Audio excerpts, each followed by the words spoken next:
que este caso de hidrocarburos, que se monta en 6 meses, cuando el resto de casos de hidrocarburos han tardado entre 2 años y 3 años en investigarse, y esto lo montan en 6 meses rápido y corriendo, está claro el objetivo, que era para meterme en la cárcel y que me quedara callado en muchas de las cosas que he dicho y en muchas más que voy a decir. Miguel Ángel Pérez, que sigues con nosotros. Sandra León, bienvenida. ¿Qué tal?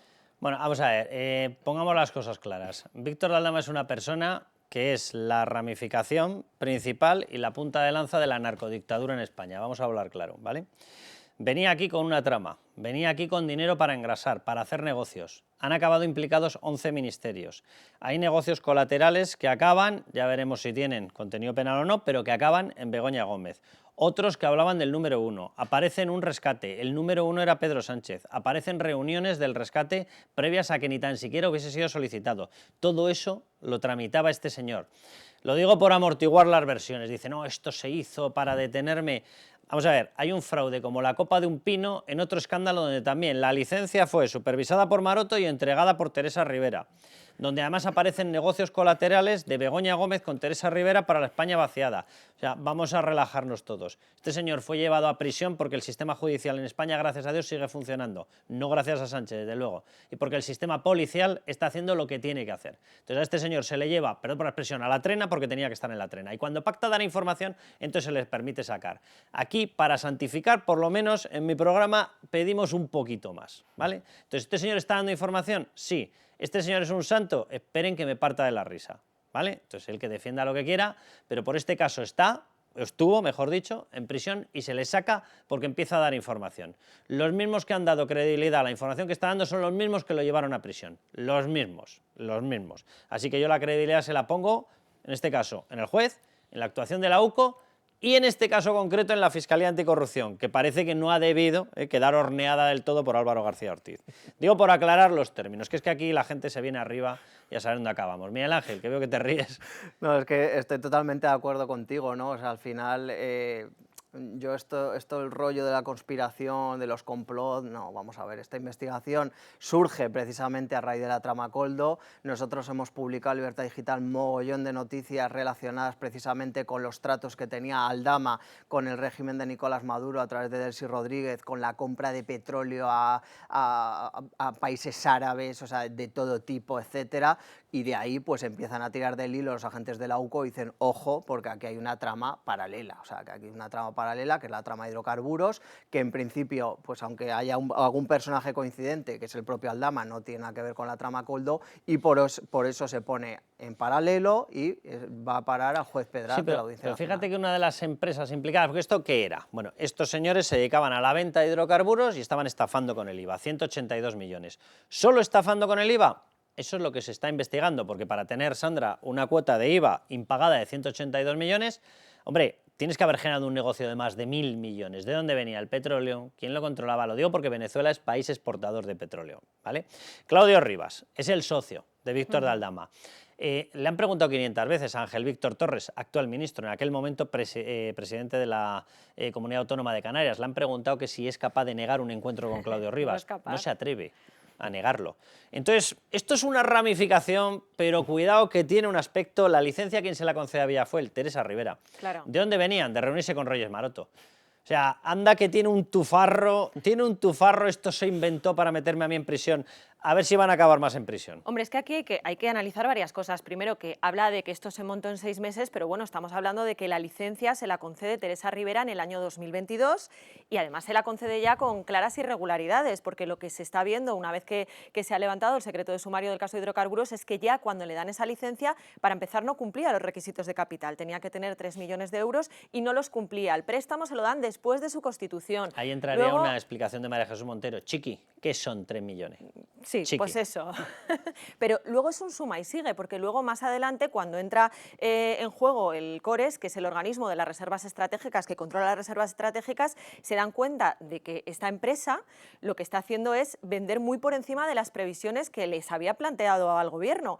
Estamos hablando de que a los 7 meses ya habría superado un 29% las ventas de gasolina y más de un 800% en los destilados medios. Claro, ¿qué hace el ministerio ahí? Investiga, oye, ¿qué pasa pasa aquí? ¿Por qué ha sucedido esto? ¿Nos han tomado el pelo? No, no pasa nada. Actualizamos las reservas y ya está, ¿no? Con lo cual, esto de decir que se ha inventado en 6 meses no es así. Bueno, vamos a dejar aquí, de momento quédense con lo que hemos dicho, les vamos a dar en nada más detalles, pero quiero anticipar ya una entrevista con Luis Sanz. Luis, ¿cómo estás? Muy bien, buenos días, Carlos. Magistrado al que no le quiero meter en el lío de hablar de este caso, pero está con prisa y encima lo tenemos además con gripe y nos hace el favor de entrar. Luis, quiero hablar contigo algo que tiene que ver con esto, igual que tiene que ver con todos los casos, y es que gracias a Dios la justicia está actuando, y gracias a Dios la Policía Judicial, por orden de la justicia, está actuando.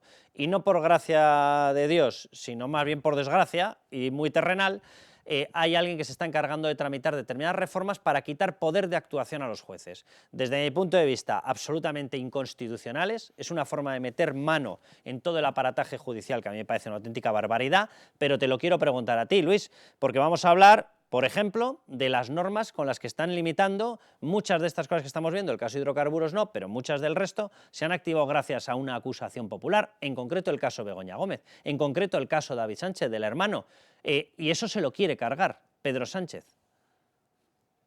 Bien, tenemos que recordar que los jueces penales solo pueden juzgar en nuestro país si alguien formula una acusación. Y las 3 acusaciones que tenemos en nuestro ordenamiento son el Ministerio Fiscal, la acusación particular para el perjudicado y la acción popular. La acción popular es verdad que es una figura de nuestro país, singular de nuestro derecho. Es una manifestación de la participación ciudadana en la administración de justicia, pero muy importante. Está constitucionalizada en el artículo 125, que dice que los ciudadanos pueden ejercer la acción popular en la forma y con respeto a los procesos penales que la ley determina.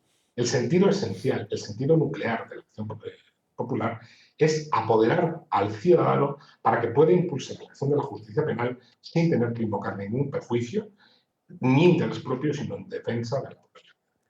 Esto no es una pieza que no se ha utilizado nunca, se ha utilizado muchas veces y gracias a ello hemos tenido condenas en muchos procesos penales. ¿Qué pretende hacer esta norma que impulsa el gobierno? Pretende vaciar de contenido la acción popular, contraviniendo desde el punto de vista del sentido constitucional. ¿Cómo? A través de 4 vías. Primero, limitar la misma al vetarla a los partidos políticos y a las asociaciones profesionales. Segundo, expulsar a las acusaciones populares de la fase de instrucción de todos los procesos. Tercero, limitar los delitos en los que cabe la acción popular. Y cuarto, exigir que quienes ejerzan la misma actúen en virtud de un vínculo concreto, dice la norma, relevante y suficiente con el interés público tutelado. Esto es confundir la acción popular con la acción, con la acusación particular. El problema que tiene todas estas normas, porque evidentemente se puede desde el punto de vista legal regular la acción popular, no eliminarla, eso haría falta. Es que nosotros tenemos un problema muy serio de falta de independencia del Ministerio Fiscal. Y la falta de independencia del Ministerio Fiscal, que se ha utilizado mucho en los últimos años, y la limitación de la acción popular puede crear unos claros espacios de impunidad y eludir el control que respecto de las actuaciones constitutivas de infracción penal. Luis, el hecho de que además se haya incorporado una disposición para que esto afecte a los casos que ya están en estos momentos lanzados, ¿esto me lo invento yo o tiene un olor espantoso y pestilente a que quieren frenar todo esto de lo que llevamos hablando tanto tiempo en este programa? Esto se enmarca en el planteamiento del Lawfare y en la acusación a la judicatura de investigaciones abusivas, que aparece este término concretamente en la norma legislativa. Está pensando, y esto incita sin duda a la desconfianza generalizada hacia el Poder Judicial por razones políticas o ideológicas. Claro que está pensando en casos concretos, desconociendo el principio de generalidad que debe tener. Totalmente. La prueba de esa intención, don Carlos, es que hay una disposición transitoria específica que dice que se aplicará a los procedimientos en curso, lo que llevaría a la terminación de estos procesos. Por tanto, es muy difícil no verlo como un intento de torpedear la acción de la justicia cuando hay varios juicios abiertos contra familiares del entorno. Luis, última pregunta que te hago. Hay otra reforma en paralelo por la cual pretenden meter un 25% de la gente que opta a las plazas de juez, a las judicaturas, con unos exámenes rebajados, con un aspecto de mayor carga subjetiva, devaluando a la profesión y con unos tintes de politización de mucho cuidado. ¿Esto qué te parece? A mí esto me parece mal. Los jueces sustitutos ya podían entrar por la vía del cuarto turno, pero con una vía sólida Entonces, ahora efectivamente se les pretende rebajar las exigencias. En definitiva, lo que me parece es que es una manera de aplacar a la oposición como sistema esencial de acceso objetivo y de valoración del mérito y la capacidad para el acceso a la judicatura. Fíjese una cosa, don Carlos, muy importante. Esto no se hace ni para los abogados del Estado, ni para los notarios, ni para los registradores, ni para los diplomáticos, ni para los inspectores de la acción de trabajo. Todo para los jueces. Es muy indicativo, ¿eh? Es muy indicativo de que alguien tiene miedo a la justicia. Y cuando tienes miedo a la justicia, algo pasa. Luis, un abrazo muy fuerte y mejórate. Muchas gracias, don Carlos. Y muchas gracias por hacer el esfuerzo de estar con nosotros. Quiero que veamos otra declaración de Aldama, ¿vale? Cojan todo lo que nos ha dicho el magistrado, ¿vale? Y mézclenlo con lo que les vamos a ir diciendo, porque aquí siguen saliendo pruebas de implicación política por todas partes. Escuchen a Aldama y les explico lo que aparece en uno de los escritos.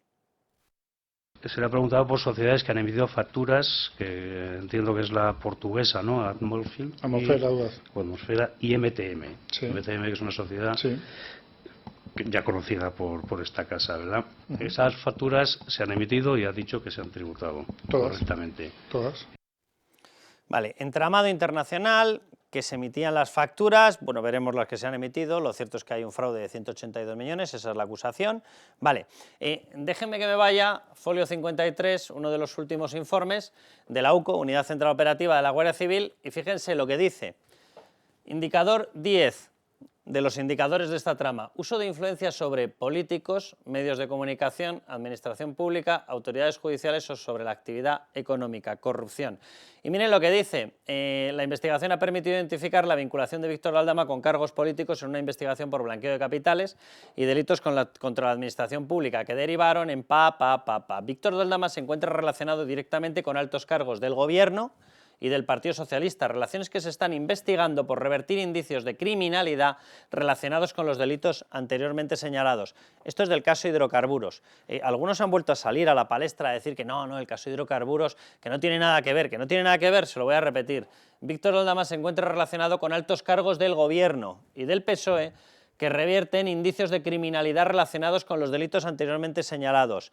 Y esta trama, para que se hagan una idea de lo sofisticada que es y evidentemente para haberla podido mantener han tenido que contar con muchos aliados y de muchísimo peso, déjenme que vayamos a la siguiente diapositiva, resulta que tiene una trama internacional que toca a una operación fraudulenta en China, Macao, Dubái, Colombia, anda, República Dominicana, qué raro, saludos a todos los viajantes, y fiducias en Luxemburgo y Suiza. Una estructura empresarial cuyos indicios de creación se retrotraen a 2020, menos mal que había sido creada en los últimos 6 meses, y que contaría con empresas constituidas en España y Portugal, sí, Portugal, la de las facturas, sí, Portugal, la de Elbas, no les explico más, y posiblemente Macao y China. ¿Ustedes se imaginan que toda esta estructura, sacando y metiendo dinero, con fiducias en Luxemburgo y Suiza, con dinero, operación fraudulenta pasando por China, Macao, Dubái, Colombia, República Dominicana, ¿se imaginan que no la detecta el gobierno teniendo en cuenta especialmente que Víctor Aldama,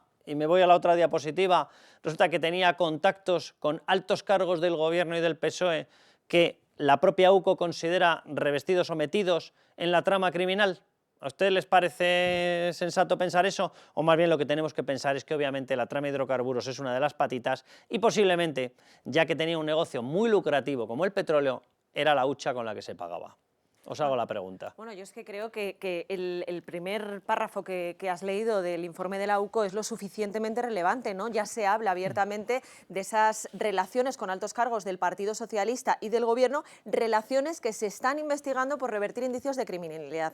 Yo creo que eso es, vamos, aplastante, ¿no? Y además, yo no sé las cuentas que te salen a ti, igual te salen otras, pero por repasar así, grosso modo, ministros que estarían implicados en todo esto. Estamos hablando de una trama de hidrocarburos que se reunió en primer lugar con la entonces ministra de Industria, Reyes Maroto, que necesitó luego el visto bueno del Ministerio de Transición Ecológica de Teresa Rivera, hoy vicepresidenta de la Unión Europea, que habría obtenido la mediación de José Luis Ábalos, entonces ministro de Transportes, que tuvo que hacer las cosas gracias a la vista gorda de Hacienda, que no se dio cuenta de nada, María Jesús Montero, que recibió mirando al novio de Ayuso. Eso es, que recibió ayudas del Ministerio de Economía de Nadia Calviño. 5.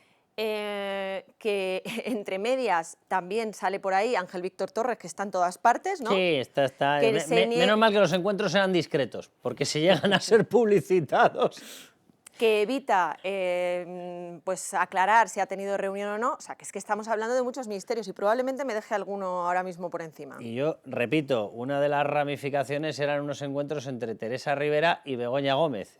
Que yo sepa, ministra no es, pero alguno del PSOE de nombre Pache y de apellido López le llama presidenta. Ellos sabrán por qué. Hablabas, Carlos, de los vínculos de Aldama con el Partido Socialista, ¿no? Y con altos cargos del gobierno, etcétera. Y yo creo que en esta trama de hidrocarburos hay una figura clave, viendo el sumario, y además tendremos información en los próximos días al respecto, que es Carmen Pano. La famosa Carmen Pano, que entrega 90.000 euros en la sede del Partido Socialista de Ferraz por orden de Víctor de Aldama. No sabemos todavía exactamente el concepto de esos 90.000 euros que entrega Carmen Pano, pero sí que te puedo dar un dato, y es que Carmen Pano desviaba fondos, según el sumario, a Portugal y a República Dominicana. Te quiero poner a ti en concreto y respondes a María Jesús Montero esta declaración.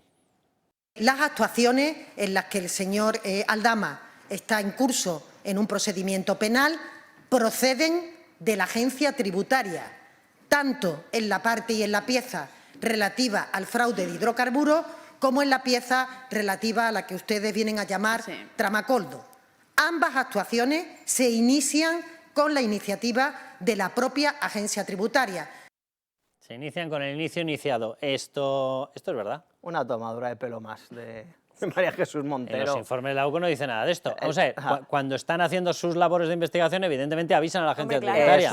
Y le dicen, oye, por favor, chequeame esto, que tenéis aquí un boquete. Luego con la agencia tributaria. Vamos, que es mentira, una más. Pero obviamente esto no surge de la agencia tributaria. Esto es gracias a la Fiscalía Anticorrupción y, por supuesto, a los agentes de la UCO. Y una vez más, como tú dices, ya en mitad de la historia es cuando piden, según qué comprobaciones de datos, etcétera, a la agencia tributaria. Con lo cual María Jesús Montero llega tarde y mal. Vale, fíjate que yo pensaba que iba a poder dar el pedazo de notición exclusiva de que María Jesús Montero había dicho una verdad, pues no, vale, me quedo con ello. Bueno, déjenme que hagamos un cambio de tercio. Vamos con otra que, para buscarle una verdad, Mónica García, ¿vale? Y déjenme que hablemos de una cosita que está ocurriendo y que es lo suficientemente grave como para que le hagamos un hueco, ¿vale? Porque se está produciendo un extraño mecanismo, y se lo leo tal cual, por el cual se está acentuando la falta de equidad para acceder a los mejores tratamientos posibles. Y en vez de que todo el mundo tenga acceso a los mejores tratamientos posibles, pues va y resulta que estos señores que tanto hablan de no, los ricos, los no ricos, están provocando que determinadas familias no puedan acceder a ellos. Bueno, esto está teniendo un impacto muy fuerte en los pacientes, generando pacientes, se lo repito, de primera y de segunda. Esto lo está haciendo el Ministerio de Mónica García, con especial impacto en la población más vulnerable. Dos ejemplos claros para que ustedes lo entiendan, que lo van a ver rapidísimamente. A ver si podemos pasar de diapositiva. El primero de ellos, el nuevo modelo de financiación de fármacos del proyecto de ley de los medicamentos y productos sanitarios, patrocinado e impulsado por Mónica García, que supone, bien, atención, recuperación de las subastas de medicamentos bajo la denominación de precios seleccionados. Es un mecanismo con el cual ellos se ahorran determinado dinero y que provocan, vamos a ir pasando las diapositivas, pues que lógicamente hay gente que se queda fuera de ese tratamiento de primera, que no debería serlo, debería ser tratamiento único para todos. Bien, cambios muy frecuentes en la medicación de los pacientes, lo que supone un obstáculo para el cumplimiento terapéutico, dificultando la adherencia a los propios fármacos, con lo cual baja la eficacia, con especial impacto en la población polimedicada. Introducción además del copago extra, obligando a los pacientes que están bajo tratamiento de un medicamento prescrito por su especialista que no sea seleccionado por su precio más bajo, con lo cual tienes que salir de ese tratamiento y te vas a otro, rompiendo, como decíamos antes, el principio de adherencia de los fármacos. Resultado, bueno, se acaba yendo al precio más bajo a abonar, con un perjuicio, lógicamente, para la persona que se ve en ese tratamiento de segunda. Segundo caso, alarmante situación del acceso de los fármacos oncológicos, nada más y nada menos. O sea, entramos ya directamente en una de las áreas más sensibles. La aprobación de estas innovaciones oncológicas autorizadas por Europa está tardando en España cerca de 700 días. Quédense con esa cifra. Bien, la normativa europea determina que debe ser aprobado en un periodo máximo de 180 días. Repito, en España 700. Mónica García, bien, mientras espera ocupar un puesto en la OMS, ¿qué tal si se dedica a aquello para lo que le pagamos? Y segunda cuestión, del total de los 167 fármacos nuevos aprobados por la Agencia Europea de Medicamentos, entre el año 19 y el 22, aquí hay más ministros que Mónica García, España tenía incorporados en la financiación pública a enero del 24 un total de 103, el 62%. Países que se preocupan por los pacientes, es decir, por los ciudadanos, como Alemania, 88%, Italia, 77%, España, repito, 62%. Prácticamente 4 de cada 10 no están incorporados. Maravillosa la gestión pública, como dicen ellos. Y se están produciendo restricciones en España en cuanto a las indicaciones aprobadas en Europa. Esto es lo que está ocurriendo con esta persona, con Mónica García. No sé si tenemos más diapositivas o ya está. Y yo creo que es lo suficientemente importante. Sí, mire, tenemos una más. Se da luz verde a los fármacos, pero sin que finalmente tengan financiación, lo que equivale a que los pacientes con bajos recursos pues no pueden pagarlos. Obviamente, esto es lo que les decíamos de primera y de segunda. Y más de la mitad de los fármacos que obtienen financiación lo hacen con restricciones en cuanto a las indicaciones para las que pueden ser prescritos. Este es el sistema que, según Mónica García, es maravilloso para la población más vulnerable. Luego se les llena la boca, todo es por los vulnerables, los no vulnerables. Cuando te vas a la forma de hacer política técnica, ¿qué es lo que están haciendo? Generar dos divisiones. Una, te incorporo determinados medicamentos, pero otros no, y por tanto el que no los pueda pagar se queda fuera. Este es el sistema, en áreas tan sensibles como oncología. Señora Mónica García, a ver si nos ponemos a hacer algo bueno. Nos vamos al siguiente bloque.